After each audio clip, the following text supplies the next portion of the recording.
నైపుణ్యాలు మెరుగుపరుచుకుంటే అనేక రంగాల్లో ఉద్యోగ అవకాశాలున్నాయన్నారు ఆర్బీఐ మాజీ గవర్నర్ రఘురాం రాజన్. మానవ వనరుల అభివృద్ధి కోసం పోషకాహార లోపం సమస్యను తగ్గించుకోవాలని సూచించారు. తెలంగాణ భవిష్యత్తు ప్రణాళికపైన నిర్వహించిన సమావేశంలో రఘురాం రాజన్ సూచనలు చేశారు. ఇక జూబ్లీహిల్స్ నివాసంలో సీఎం రేవంత్ రెడ్డి ఆధ్వర్యంలో జరిగిన సమావేశంలో రఘురాం రాజన్తో పాటు deputy CM Bhatti Vikramarka, Sridhar Babu video conference ద్వారా పాల్గొన్నారు.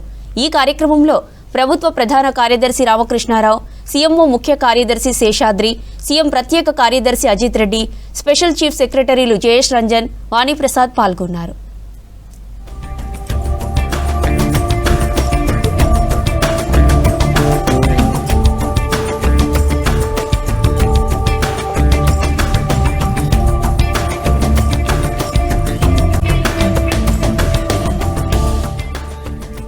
ప్రభుత్వాల సులభతర వ్యాపార విధానం మీద ఆధారపడి కొత్త పరిశ్రమలు, పెట్టుబడులు వస్తాయన్నారు రఘురాం రాజన్.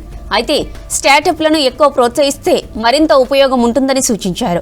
పాఠశాల, ఉన్నత సాంకేతిక విద్యతో పాటు వైద్య విద్య సిలబస్లో ఏఐ ఉపయోగంపైన కమిటీ ఏర్పాటు చేస్తామని, తగిన సలహాలు, సూచనలు ఇవ్వాలని సీఎం రేవంత్ రెడ్డి రఘురామరాజన్ను కోరారు.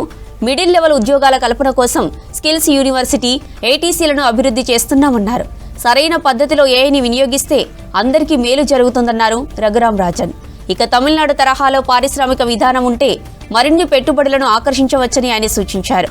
డేటా సెంటర్ల కోసం పెద్ద ఎత్తున విద్యుత్, నీటి వినియోగం ఉంటుందని తెలిపారు. 3-4 నెలల్లో హైదరాబాద్ పర్యటనకు వస్తానన్నారు రఘురాం రాజన్.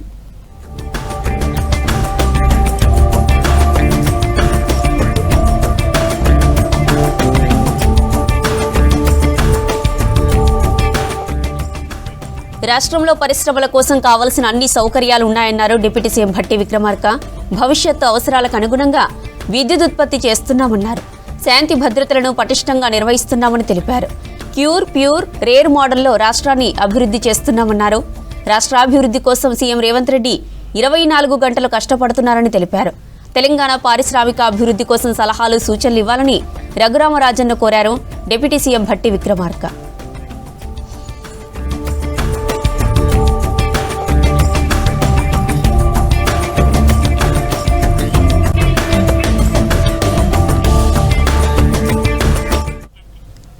హైదరాబాద్ జూబ్లీహిల్స్ లోని సీఎం రేవంత్ రెడ్డి నివాసంలో కలిశారు రైతు కమిషన్ చైర్మన్ కోదండరెడ్డి, కమిషన్ సభ్యులు.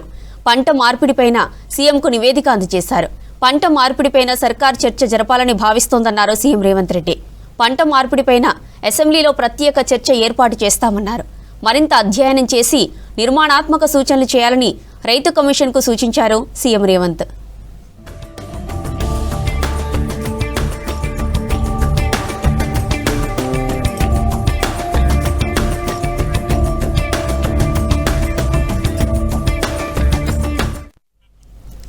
గ్లోబల్ కేపబిలిటీ సెంటర్లకు హైదరాబాద్ అడ్డాగా మారుతుందన్నారు ఐటీ శాఖ మంత్రి Sridhar Babu. Global digital hub, global services hub పేరుతో 2 జీసీసీలను నెలకొల్పేందుకు వచ్చిన జర్మన్ సంస్థ BASF నుంచి అంగీకార పత్రం అందుకున్నారు మంత్రి.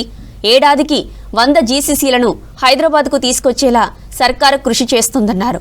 దీనివల్ల 1,00,000 మందికి ఉద్యోగ అవకాశాలు వస్తాయన్నారు. ఇక విద్యార్థుల్లో నైపుణ్యం పెంపొందించేందుకు 200 ఎకరాల్లో ఆర్టిఫిషియల్ ఇంటెలిజెన్స్ సిటీ, క్వాంటమ్ హబ్తో పాటు జీవ విజ్ఞాన పరిశోధనా సంస్థ బయోల్యాబ్ని ఏర్పాటు చేయబోతున్నామన్నారు మంత్రి శ్రీధర్ బాబు. This is the pride moment for our state too, of hosting a leadership team of BASF to Telangana. You know, the arrival of this BASF team to Telangana, to Hyderabad, is more than a strategic footprint. You know, it reflects a profound declaration that the world's most critical work has found a new home in Hyderabad and in Telangana.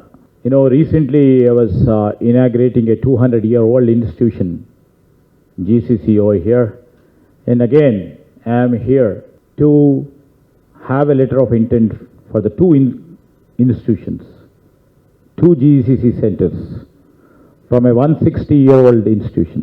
An enterprise, you know, that has navigated 3 industrial revolutions, and empire which operates around 234 factories in and around the world across 200 nations, having 1.8 lakh employees. That's a huge number. And when it chooses Hyderabad to anchor its global intelligence here, it definitely signifies a very big shift in the global order. And I would like to really thank you once again. And I'm here to accept this letter of intent from Mr. Tobias Dredd and from Mr. Alexander. We are witnessing a convergence of 60 billion legacy with that limitless ambition of the Telangana. Their choice to build a global service hub, one, and global digital hub, here confirm that Hyderabad, Telangana is now the world's capital for cross-sector domains such as pharma, life sciences, healthcare, chemical industries, and recent addition to us was a beauty tech.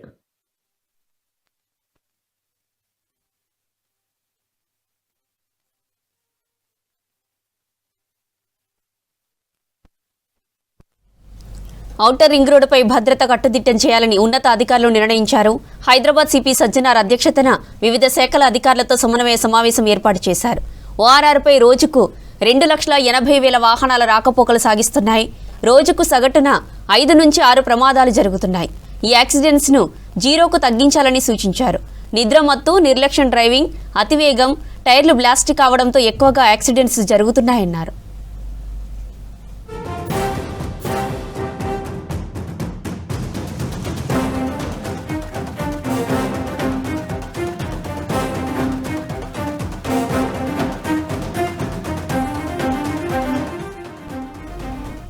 వాహనదారులకు mobile ద్వారా safety alerts పంపించే plan చేస్తున్నారు పోలీసులు.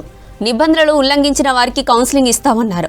ఓఆర్ఆర్పై అనవసరంగా వాహనాలు నిలిపితే కఠిన చర్యలు తీసుకుంటామని హెచ్చరించారు. ఎమర్జెన్సీ సమయంలో స్పందించే సమయం తగ్గించేందుకు చర్యలు చేపడతామన్నారు. అవసరమైతే ట్రాఫిక్ మార్షల్ సేవలు వినియోగించాలని సూచించారు.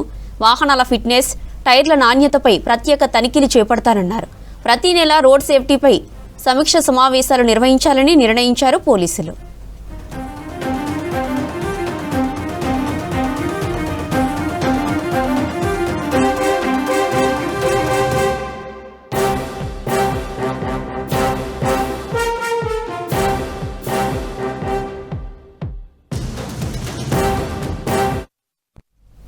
హెచ్సీఏలో ఇకపై ప్లేయర్ సెలక్షన్ పారదర్శకంగా జరుగుతుందన్నారు మాజీ cricketer, HCA cricket operation head Ambati Rayudu. ప్రతిభావంతులైన క్రికెటర్లను మాత్రమే సెలక్షన్ చేస్తామన్నారు. యాంటీ కరెక్షన్ టీం కూడా అందుబాటులో ఉంటుందని చెప్పారు. క్రికెటర్ల తల్లిదండ్రుల కోసం ఫిర్యాదుల కోసం టోల్ ఫ్రీ నంబర్ ఉంటుందని తెలిపారు. టీమిండియాలో తెలంగాణ నుంచి ప్లేయర్లు ఉండేలా చూస్తామన్నారు. డబ్బులిస్తే అవకాశం కల్పిస్తామని ఎవరైనా చెబితే నమ్మవద్దని సూచించారు. ప్లేయర్లు నేరుగా రిజిస్ట్రేషన్ చేసుకోవాలని, ప్రతిభను బట్టి లీగ్, సూపర్ లీగ్స్లో ఎంపిక చేస్తామన్న అంబటి రాయుడుతో Anil face to face. Hyderabad cricket అసోసియేషన్కి సంబంధించి ఒక కీలక నిర్ణయం తీసుకున్నారు. ఇప్పటికే ఇండియా టీంకు ఆడడానికి కూడా ఎంతోమంది సెలెక్టర్లు గ్రామీణ ప్రాంతాల నుంచి నైపుణ్యం ఉన్నటువంటి క్రీడాకారులను వెలికి తీయడానికి ఈ నిర్ణయం తీసుకున్నామని చెప్తున్నారు. సో దీనికి మొత్తం బాధ్యత కూడా మాజీ క్రికెటర్ అయినటువంటి అంబటి రాయుడుకు అప్పగిప్పారు. సో ప్రస్తుతం మనతో పాటు అంబటి రాయుడు ఉన్నారు, అడిగేస్తాం. సో ఈరోజు హెచ్సీఏ తీసుకున్నటువంటి నిర్ణయానికి సో మీరు సెలెక్టర్లు అంటే సెలక్షన్ కమిటీకి సంబంధించి మీరు కీలకంగా ఉన్నారు. దీంతోపాటు ఒక యాంటీ టీం కూడా ఏర్పాటు చేశారు. సో ఎట్లా ఏమేమి చేస్తారు ఇప్పటి వరకు, ఇప్పుడు సెలక్షన్లో భాగంగా ఎట్లా ఉంటుంది మీ ప్రాసెస్ అనేది? ఫస్ట్ ప్రాసెస్ వచ్చేసి లీగ్ మ్యాచెస్ కండక్ట్ చేయటం అండి. అది కాకుండా ఓపెన్ ట్రయల్స్, లీగ్ మ్యాచ్ల్లో ఎవరికైతే అవకాశం లేదో, రిజిస్టర్ కాక ఆడలేకపోయారో, ప్రతిభావంతమైన ప్లేయర్లు ఎవరైనా కానీ ఏ డిస్ట్రిక్ట్లో ఉన్నా కానీ మన దగ్గరకు వచ్చి ఆ ట్రయల్స్ అటెండ్ అవ్వచ్చు. ఆ ట్రయల్స్ అటెండ్ అయిన తర్వాత మన సెలెక్టర్లు వాళ్ళని పిక్ చేసి సూపర్ లీగ్లో వేస్తారు. ఎవరికైతే టాలెంట్ ఉందో ఆ సూపర్ లీగ్ నుంచి పైన సెలెక్ట్ చేయడం జరుగుతుంది. అదే కాకుండా ప్రతి ఒక్క విషయంలో కూడా జాగ్రత్త తీసుకొని మంచి మనుషుల్ని, ఇంటెగ్రిటీ ఉన్న మనుషుల్ని సెలెక్టర్లుగా వేసి ఫస్ట్ స్టెప్లో, అది కాకుండా సెలెక్షన్ మీటింగ్స్ అన్నీ కూడా వీడియో కెమెరాతో రికార్డ్ చేయడం జరుగుతుంది. అదే కాకుండా ఓన్లీ మంచి పర్ఫార్మెన్సెస్ బట్టే సెలెక్ట్ చేయడం కూడా జరుగుతుంది. మనము ఇంకా ముందుకు తీసుకెళ్తే పేరెంట్స్ అందరికీ కూడా నేను చెప్పదలుచుకుంది ఏంటంటే, చాలామంది తిరుగుతున్నారు మార్కెట్లో, మేము సెలెక్ట్ చేపిస్తాము, మీరు డబ్బులు ఇస్తే మేము చేపిస్తామని. వాళ్ళందరినీ ఎవరు నమ్మకండి, అవన్నీ fake.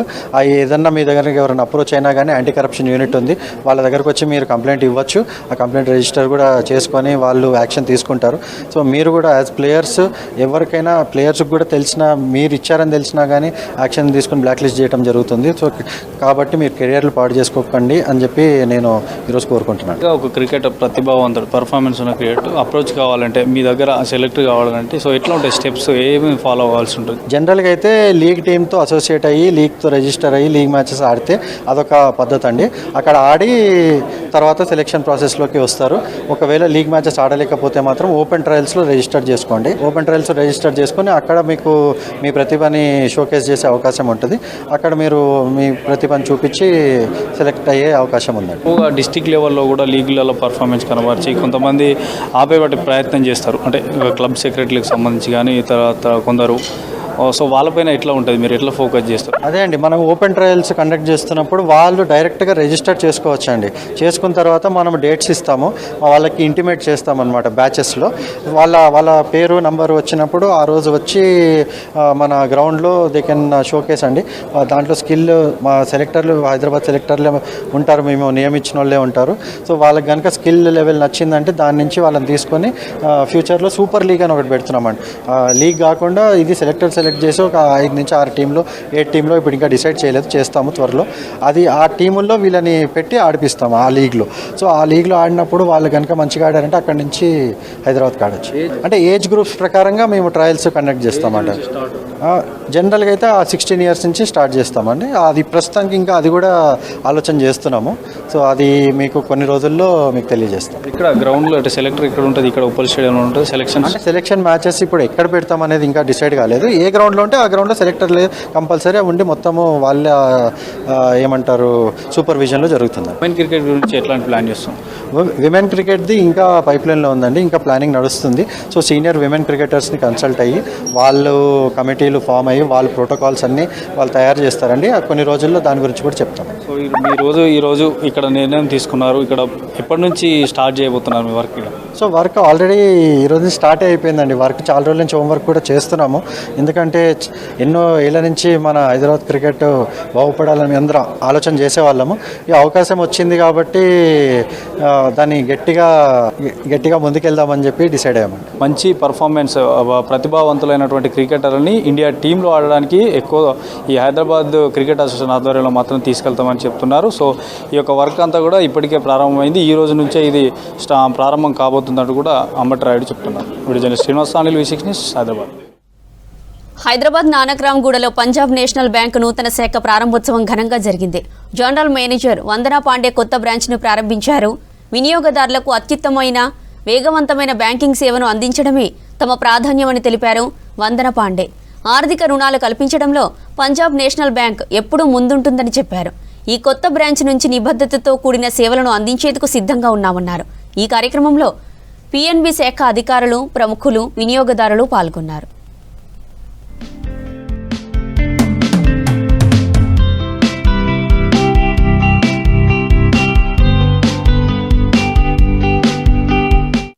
We have been able to increase the footprint of Punjab National Bank in south of India, which consisted of Karnataka as well, along with Telangana and Andhra Pradesh till 31st March 2026, wherein we could open more than 30 branches in the zone, these 3 states combined last year.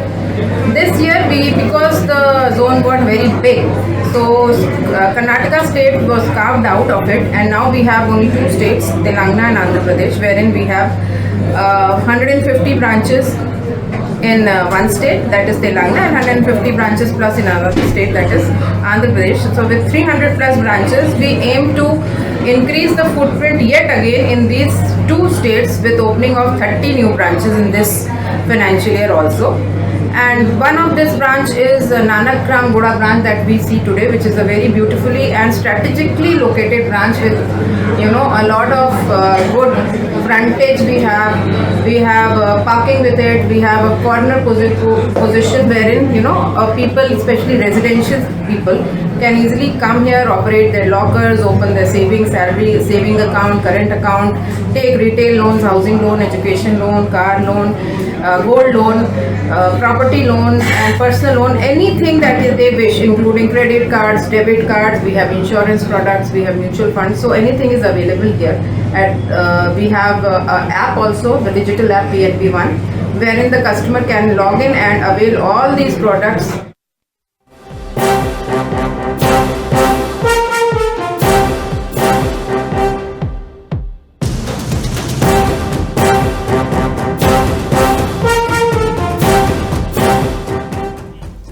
మొక్కజొన్నతో పాటు జొన్నలు కూడా కొనుగోలు చేయాలని sub committee నిర్ణయం తీసుకుందని తెలిపారు మంత్రి తుమ్మల నాగేశ్వరరావు. ఇప్పటికే మొక్కజొన్నను రైతుల నుంచి కొనుగోలు చేస్తుంది రాష్ట్ర సర్కార్. కేంద్ర ప్రభుత్వం సహాయం చేయకుండా కొనుగోలు చేస్తున్నామని తెలిపారు. దేశం మొత్తంలో రాష్ట్ర ప్రభుత్వ నిధులతో జొన్నలను కొంటున్న ఏకైక స్టేట్ తెలంగాణ అన్నారు తుమ్మల. ఈ నిర్ణయంతో రైతులకు ఉపయోగం ఉంటుందన్నారు మంత్రి తుమ్మల నాగేశ్వరరావు.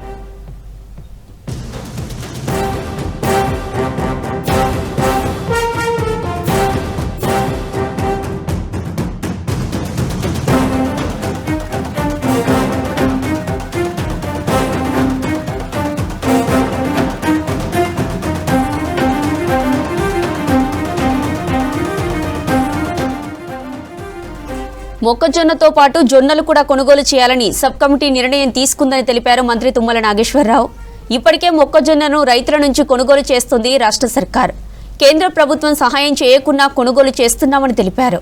దేశం మొత్తంలో రాష్ట్ర ప్రభుత్వ నిధులతో జొన్నలను కొంటున్న ఏకైక స్టేట్ తెలంగాణ అన్నారు తుమ్మల. ఈ నిర్ణయంతో రైతులకు ఉపయోగం ఉంటుందన్నారు మంత్రి తుమ్మల నాగేశ్వరరావు.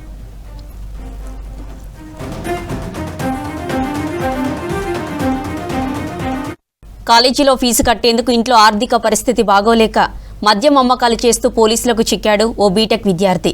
తెలంగాణకు చెందిన మనకాల చరణ్ చండీగఢ్లో బీటెక్ చదువుతున్నాడు.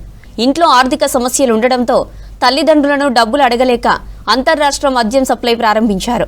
స్నేహితుల సలహాలతో ప్రతి నెల చండీగఢ్లో ఖరీదైన మద్యం బాటిళ్లను తక్కువ ధరకు కొని హైదరాబాద్కు తీసుకొచ్చి అమ్ముతున్నాడు. ఆ డబ్బుతో చదువు కొనసాగిస్తున్నాడు. ఈ క్రమంలోనే సికింద్రాబాద్ వైఎంసీఏ దగ్గర పోలీసులకు చిక్కాడు. అతని నుంచి 50,000 రూపాయల విలువైన మద్యం బాటిళ్లను స్వాధీనం చేసుకున్నారు పోలీసులు.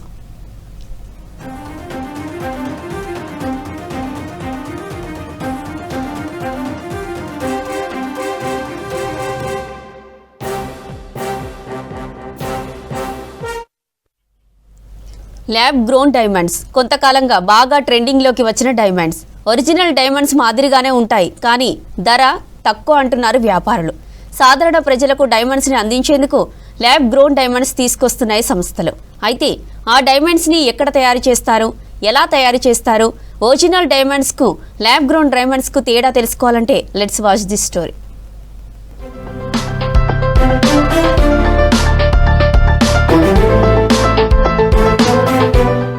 Diamond ring, diamond necklace, diamond ear ring, ఇలా ఏదైనా ఒక ఆర్నమెంట్ అయినా ధరించాలని చాలా మందికి ఉంటుంది. ఉన్నత వర్గాలతో పాటు పేద మధ్యతరగతి ప్రజలకు కూడా ల్యాబ్ గ్రోన్ డైమండ్స్ ధరలు అందుబాటులో ఉంటాయంటున్నారు వ్యాపారులు.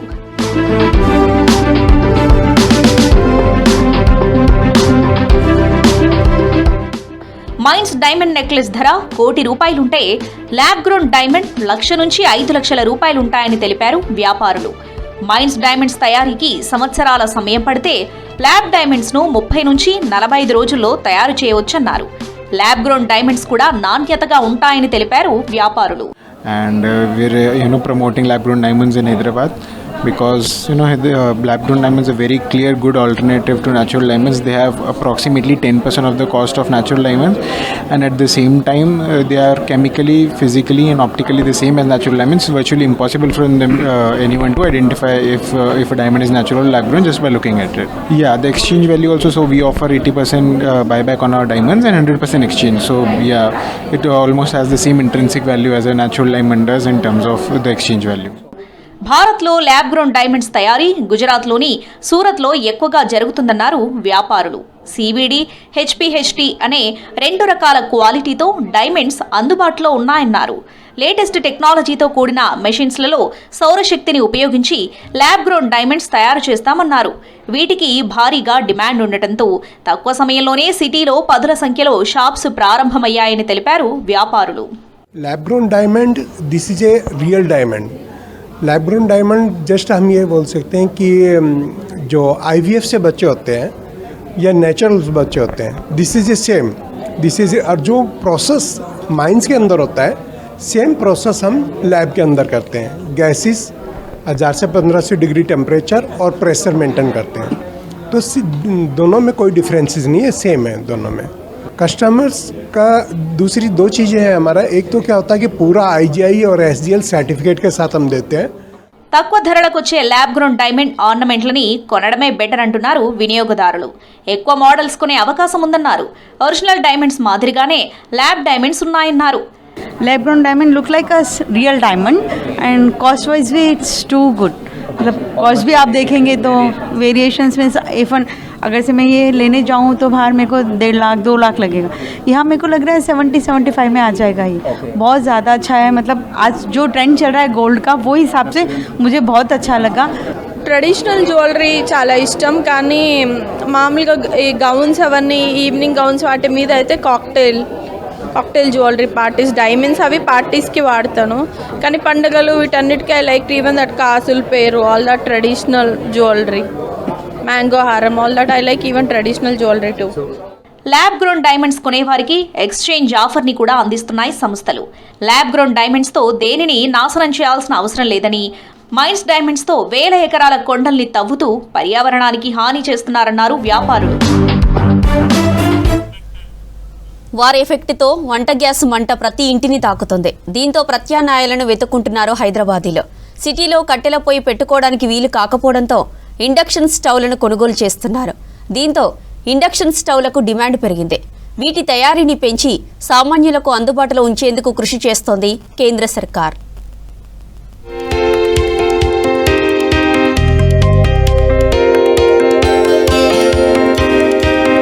ఇరాన్ యుద్ధం ప్రభావం వంట గ్యాస్ సరఫరాపై పడింది.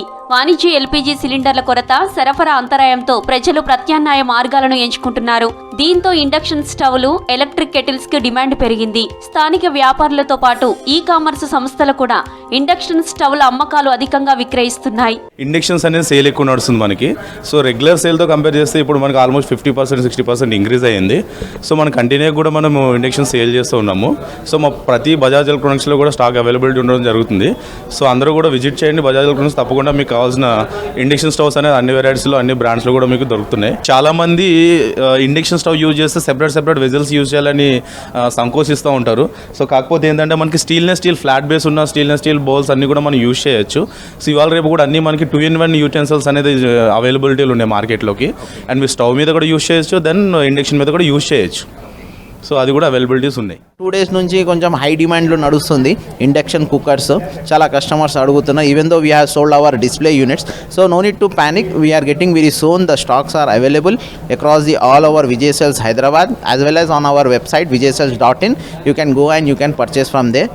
ఆన్లైన్ స్టాక్స్ కూడా వచ్చేసినాయి మనకి. వెరీ సోన్ స్టోర్స్లో కూడా అవైలబుల్ వస్తాయి. నెలకి on average every month 10 to 15 quantity వెళ్తుండే. నెల రోజులుగా ఇండక్షన్ కుక్ టాప్ల అమ్మకాలు పెరిగాయంటున్నారు వ్యాపారులు. ఇక అమెజాన్, ఫ్లిప్కార్ట్లో ఇండక్షన్ కుక్ టాప్లకు భారీగా డిమాండ్ పెరిగింది. సాధారణ రోజులతో పోలిస్తే 20 నుంచి 30 రెట్లు అధికంగా సేల్స్ జరిగాయన్నారు. ఇక ఆఫ్లైన్ దుకాణాల్లో కూడా డిమాండ్ పెరిగింది. ఎలక్ట్రానిక్ స్టోర్లలో ఇండక్షన్ స్టవ్ల కొనుగోలు భారీగా పెరిగాయంటున్నారు వ్యాపారులు. వారు ఉండడం వల్ల, వారు ప్రాబ్లం జరగడం వల్ల ఇప్పుడు గ్యాస్ కనెక్షన్, కొత్త కనెక్షన్ ఇవ్వట్లేదు. మళ్ళీ ఇది 2 months ఆగండి, ఇప్పుడే ఇవ్వము మేము అని చెప్తున్నారు. సరేలే పోనీ అని మామూలు బజాజ్ ఎలక్ట్రానిక్స్లో ఇవి ఇండక్షన్ స్టవ్లు కొందామంటే అవి కూడా షార్టేజ్ ఉన్నాయి. దాన్ని అడ్వాంటేజ్గా తీసుకొని మామూలు MRP ప్రైజ్లు ఎక్కువ చెప్తున్నారు. ప్రెస్టేజ్ కూడా చూస్తున్నారు డిఫరెన్స్ ఏది బాగుంటుందని. వీళ్ళు దాన్ని అడ్వాంటేజ్ తీసుకొని MRP ఎక్కువ చెప్తున్నారు, డిస్కౌంట్ ఇవ్వట్లేదు. అక్కడ ఒక లెక్క ఉన్నాయి. హిమాయత్ నగర్లో అక్కడికి ఇక్కడ డిఫరెన్స్ ఉంది, మళ్ళీ సేమ్ కదా. अपने पास इंडक्शंस अभी तो पूरे स्टॉक में है. प्रीस्टेज है और वी-गार्ड का है, फिलिप्स का अवेलेबल है. और इंफ्रारेड मॉडल्स में भी है अपने पास 2 मॉडल्स है. एक हेवेल्स का है, उषा का है. और अपने पास प्रीति का है, फिलिप्स का भी है, प्रीस्टेज का भी अवेलेबल है. स्टार्टिंग रेट्स 4000 से रहता. मैक्सिमम आपको 4500 के बीच में सारे इंडक्शन ब्रांड्स में मिल जाते हैं. लास्ट वीक స్టాక్ లేదు, ఇప్పుడు స్టాక్ ఉంది మన దగ్గర. మంచి ప్రైజింగ్ కూడా వస్తుంది. వెరైటీస్ కూడా ఉంది. 4 to 5 వెరైటీస్ ఉంది ఇండక్షన్స్లో. అప్పుడు లేదు, ఇప్పుడు మంచి ఉంటుంది. ప్రైజింగ్ కూడా మంచి ఉంది ఇప్పుడు. ఎల్పీజీ కొరత ప్రభావంతో దేశవ్యాప్తంగా ఇండక్షన్ కుక్టాప్లు ఇప్పుడు ప్రత్యామ్నాయ వంట సాధనంగా మారిపోయాయి. వీటికి డిమాండ్ భారీగా ఉండడంతో మార్కెట్లో షార్టేజ్ ఏర్పడింది. దీంతో ఇండక్షన్ స్టవ్ల తయారీ చేసే కంపెనీలకు మరిన్ని ప్రోత్సాహకాలు అందించి తయారీని పెంచుతోంది కేంద్ర సర్కార్. సామాన్యులపై భారం పడకుండా ఇండక్షన్ స్టవ్లపై జీఎస్టీని తగ్గించే ఆలోచనలో ఉంది కేంద్ర సర్కార్. గ్యాస్ కు ఆల్టర్నేటివ్ గా ఇండక్షన్ స్టవ్ తీసుకురావడమే లక్ష్యంగా వాటి విడిభాగాలపై ఇంపోర్ట్ ట్యాక్స్ ని తగ్గించడానికి ప్రణాళికలు చేస్తోంది కేంద్ర సర్కార్. నైరుతి రుతుపవనాలు అండమాన్ను సమయానికి వస్తున్న ఎల్నీనో ప్రభావంతో వర్షాలు తగ్గే అవకాశం ఉందని తెలిపారు వాతావరణ శాఖ అధికారులు. దీంతో ఆందోళన చెందుతున్నారు రైతులు. మరి ఈ మాన్సూన్ ఎలా ఉండబోతుంది? నైరుతి రుతుపవనాలు తెలంగాణను ఎప్పుడు తాకుతాయో తెలుసుకోవాలంటే లెట్స్ వాచ్ దిస్ స్టోరీ.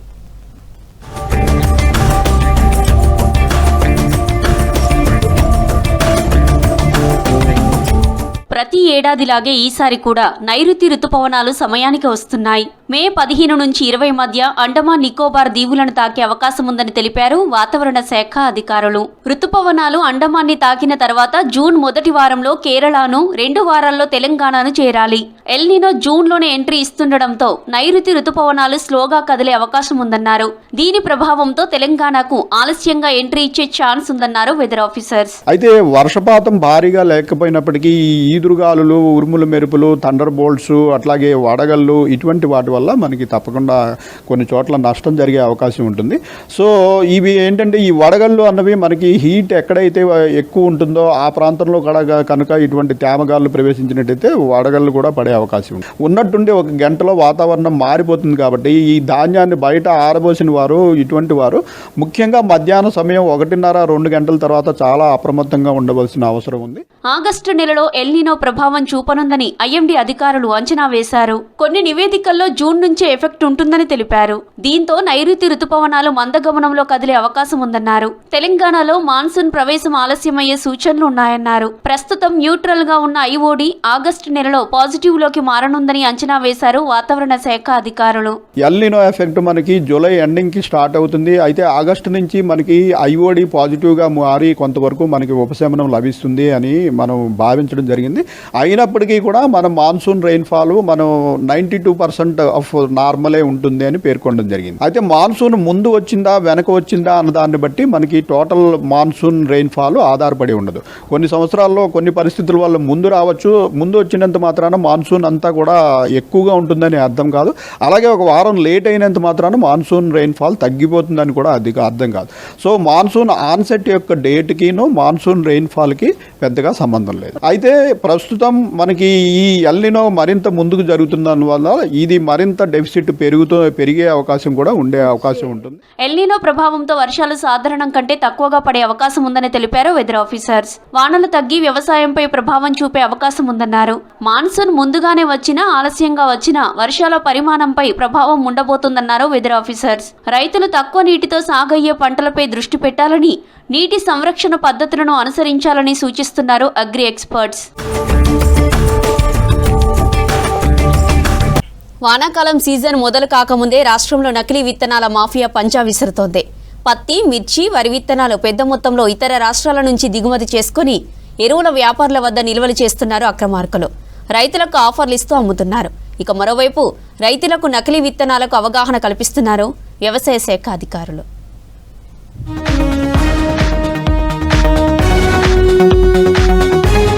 రాష్ట్రంలో ఖరీఫ్ సీజన్కు ముందే అక్రమార్కులు కల్తీ విత్తనాల దందా చేస్తున్నారు. సరిహద్దు రాష్ట్రాల నుంచి మన రాష్ట్రంలోకి దిగుమతి చేసుకుంటున్నారు. మేడ్చల్, రంగారెడ్డి, ఆదిలాబాద్, భూపాలపల్లి, ములుగు, నారాయణపేట, సిరిసిల్ల, సూర్యాపేట, భద్రాద్రి కొత్తగూడెం జిల్లాల్లో నకిలీ విత్తనాల అమ్మకాలు జరుగుతున్నట్టు గుర్తించారు అధికారులు. 12 ప్యాకెట్లు కొనుగోలు చేస్తే 2 ప్యాకెట్లు ఉచితం. ఇతర రైతులతో కొనుగోలు చేయిస్తే 10% కమిషన్ ఇస్తామని ప్రచారం చేస్తున్నారు వ్యాపారులు.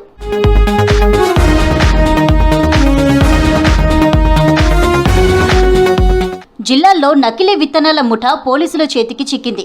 మార్కెట్లో పత్తిలో హెచ్టీ రకానికి మన దేశంలో అనుమతి లేదు. వీటికి అధిక రసాయన మందులు చల్లి రైతులు రోగాల బారిన పడుతున్నారని ప్రభుత్వం నిషేధించింది. కానీ దిగుబడి ఎక్కువగా ఉంటుందని కొందరు గుట్టుగా ఈ రకం విత్తనాలు విక్రయిస్తున్నారు. మరికొందరు ఆన్లైన్లో అమ్ముతున్నారని గుర్తించారు పోలీసులు.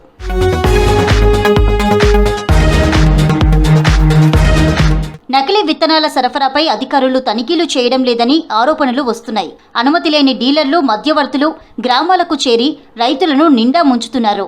ముందస్తు చర్యలు తీసుకోవాలని డిమాండ్ చేస్తున్నాయి రైతు సంఘాలు. నకిలీ సీడ్స్ ను ఎలా గుర్తించాలో తెలియక మోసపోతున్నారు. వ్యవసాయ శాఖ రైతులకు అవగాహన కల్పించాలంటున్నారు రైతు సంఘం నాయకులు. కానీ ఏటా మన తెలంగాణ రాష్ట్రంలో నకిలీ విత్తనాలు అనేటువంటివి పట్టుబడుతున్నాయి. వాళ్ళ మీద కేసులు పెడుతున్నారు. కానీ నకిలీ విత్తనాల బెడద మాత్రం తగ్గడం లేదు.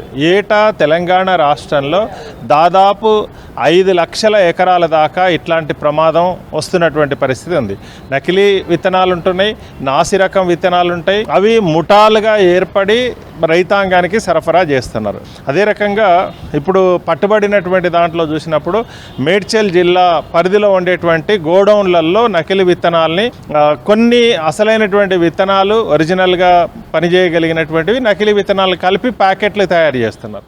రైతులు నకిలీ విత్తనాల బారిన పడకుండా ఉండటానికి సూచనలు చేస్తున్నామంటున్నారు వ్యవసాయ నిపుణులు, అధికారులు. గుర్తింపు పొందిన ఫర్టిలైజర్ షాపులు, ప్రభుత్వ డీలర్ల వద్ద మాత్రమే విత్తనాలు కొనాలని సూచిస్తున్నారు. విత్తనాలు కొన్నప్పుడు తప్పనిసరిగా రసీదు తీసుకోవాలన్నారు.